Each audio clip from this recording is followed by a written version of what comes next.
High, কেমন আছেন সবাই? আশা করি ভালো আছেন। এই তো আমিও ভালো আছি আপনাদের দোয়ায়। এই তো এখন আসলাম রান্নাবান্না করার জন্য।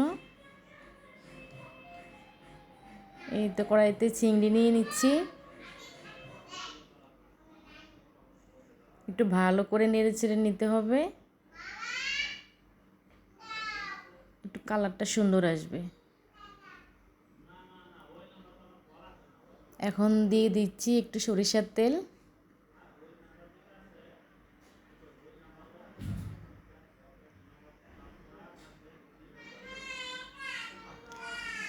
একটু পেঁয়াজ দিয়ে দিলাম। তারপর ভালোভাবে একটু নেড়ে চেড়ে নিতে হবে।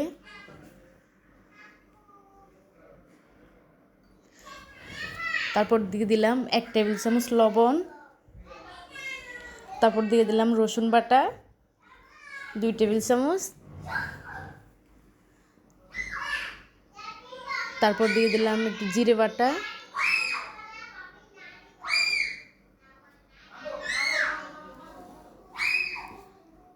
এই তো দিয়ে দিলাম। তারপরে কাঁচামরিচ বাটা 2 টেবিল চামচ।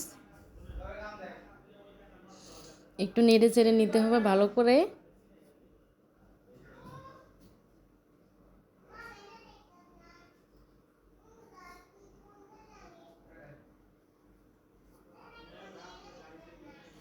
তারপর দিয়ে দিলাম হলুদের গুঁড়া 1 টেবিল চামচ।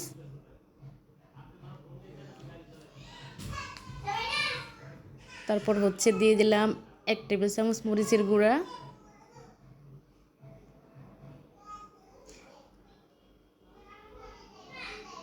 এই তো একটু পানি দিয়ে দিলাম। অল্প একটু পানি দিয়ে ভালো করে কষিয়ে নিতে হবে।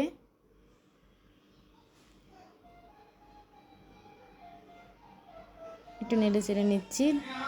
তারপর দিয়ে দিচ্ছি লাউগুলো।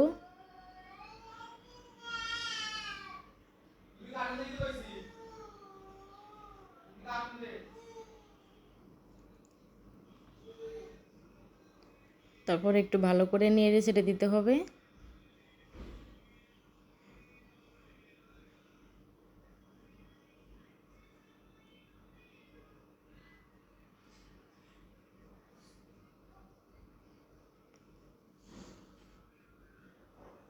এই তো এবার একটা ঢাকনা দিয়ে ঢেকে দিলাম। আবার একটু উল্টিয়ে আবার নেড়ে চেড়ে নিলাম। আবার ঢাকনা দিয়ে দিলাম। আবার একটু নেড়ে চেড়ে নিচ্ছি।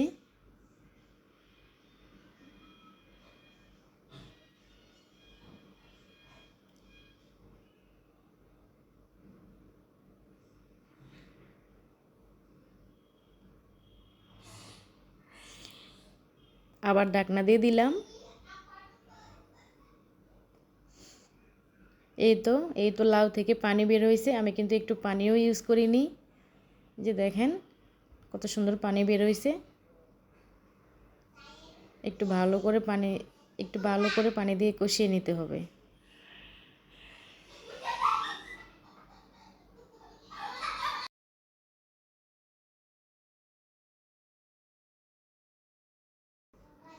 এই তো এবার একটু পানি দিয়ে দিচ্ছি পরিমাণ মতো।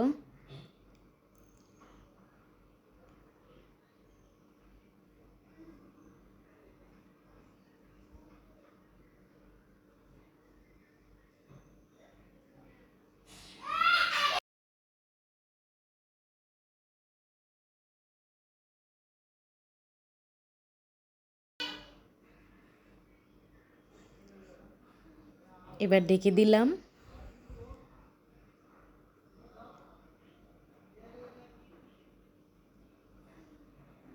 এই তো একটু একটু ঢাকনাটা উল্টে নেড়ে চেড়ে নিচ্ছি। আবার ঢেকে দিলাম। আবারও নাড়তে হবে। এখন কিন্তু প্রায় হয়ে আসছে। আর একটু কিছুক্ষণ পরেই লাউটা সিদ্ধ হয়ে যাবে ভালো করে।